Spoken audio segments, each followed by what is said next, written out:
8 साल पुरानी दोस्ती। मुंबई से मिलने आया एक दोस्त और लुधियाना की एक छोटी सी गली में इतना भयानक कत्ल कि पुलिस भी कुछ पल के लिए सन्न रह गई। आज की कहानी है वीरेंद्र पाल और शमशेर उर्फ शेरा की, जहां दोस्ती का अंत एक सफ़ेद ड्रम के अंदर हुआ। ये मामला लुधियाना का है।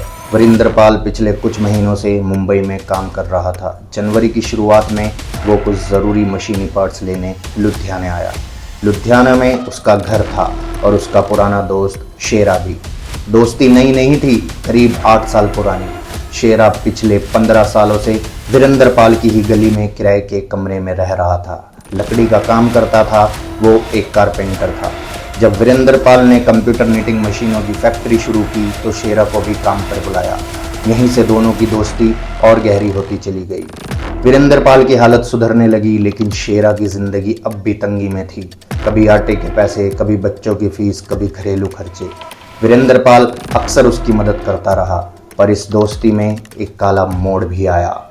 शेरा ने वीरेंद्र पाल को नशे की लत लगा दी।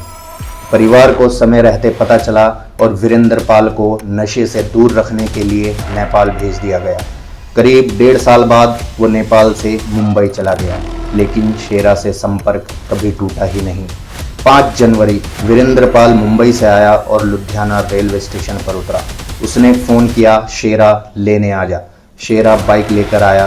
पहले दोनों वीरेंद्र के घर गए, सामान रखा और फिर दोनों शेरा के घर पहुंचे। यहीं से इस कहानी का सबसे खौफनाक अध्याय शुरू होता है। घर में बैठकर दोनों ने नशा किया।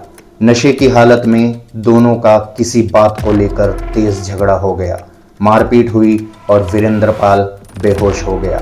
जब से शेरा ने उसकी हालत चेक की तो वो मर चुका था। शेरा घबरा गया। उसने अपनी पत्नी कुलदीप कौर से कहा, अगर लाश मिली तो हम सब फंस जाएंगे, इसे ख़त्म करना होगा। शेरा कारपेंटर था, घर में लकड़ी काटने की आरी मौजूद थी। करीब 2.5 घंटे में उसने वीरेंद्र पाल के शरीर के 6 टुकड़े कर दिए। सिर अलग, धड़ अलग। सिर को बाल्टी में रखा गया, बाकी के टुकड़ों को सफ़ेद ड्रम में ठूसा गया। ये कोई गलती नहीं थी, ये सबूत मिटाने की साजिश थी। आधी रात शेरा और उसकी पत्नी ड्रम लेकर बाइक से निकले, लेकिन जल्दबाजी में सिल वाली बाल्टी घर पर ही छूट गई। पहले ड्रम वाले टुकड़े एक खाली प्लाट में फेंके गए, फिर दोनों वापस लौटे, बाल्टी उठाई और सिर को करीब 1 किलोमीटर दूर उल्टी दिशा में फेंक दिया ताकि पहचान ना हो सके। शव के टुकड़ों पर तेल डाला गया, पॉलीथीन, कपड़े, कूड़ा डाला गया, आग लगाई गई, लेकिन शव पूरी तरह नहीं जला। घर लौटकर साफ सफाई की गई, लगभग सारे सबूत मिटा दिए गए। 6 जनवरी को परिवार ने गुमशुदगी की रिपोर्ट दर्ज कराई। सर्च ऑपरेशन चलाया गया। 8 जनवरी की सुबह एक खाली प्लॉट में शव के टुकड़े मिले। करीब 1 किलोमीटर दूर उल्टी दिशा में सिर मिला। अब मामला सीधा मर्डर था।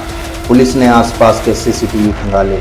7 जनवरी की रात एक बाइक दिखी। बाइक पर सफ़ेद ड्रम रखे हुए 2 लोग जाते हुए दिखे। चलाने वाला शेरा था, पीछे बैठी उसकी पत्नी कुलदीप कौर थी। परिवार ने उन्हें तुरंत पहचान लिया। शेरा और उसकी पत्नी शहर छोड़कर भागने वाले थे। मोबाइल सर्विलांस पर था। जैसे ही दाना मंडी इलाके में फ़ोन ऑन किया, पुलिस ने आधे रास्ते से ही दबोच लिया।